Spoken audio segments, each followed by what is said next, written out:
জলমগ্ন স্কুল এলাকা থেকে রেল স্টেশন জল থই থই করছে দক্ষিণ চব্বিশ পরগনায়। বারুইপুর মাদারহাট গ্রাম পঞ্চায়েতে মাদারহাট পপুলার একাডেমি স্কুলের সামনেই জলে জলমগ্ন হয়ে আছে।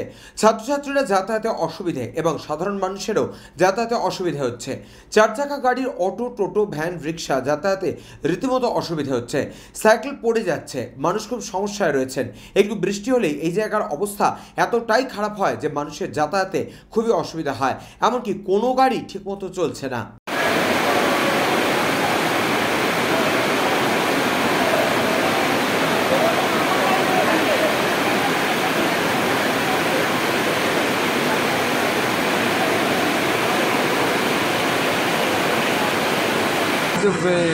এক ঘন্টা বসে আছে। ট্রেন কি সকাল থেকে চলছে? না, এর আগে একটা ট্রেন গিয়েছে, মোটরে আটকে আছে। 6:40-এ 52 ট্রেন এখনও যায়নি, এখনও অ্যানাউন্স করছে শিয়ালদায় জল জমার জন্যে। ট্রেন কখন ছাড়বে কেউ বলতে পারছি। এদিকে সমস্যা কি আপনার, মানে যারা নিত্যযাত্রী সমস্যায় পড়েছে?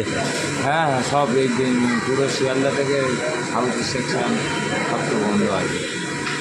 এই সোনারপুর থেকেও ফোন করেছে একটা বন্ধু, তাদের ট্রেনও আসছে। কী নাম আপনার? আমার নাম দীপঙ্কর প্রামাণিক, গ্রামীণ। দক্ষিণ চব্বিশ পরগনা থেকে বাবলু প্রামাণিকের রিপোর্ট, চ্যানেল 24/7।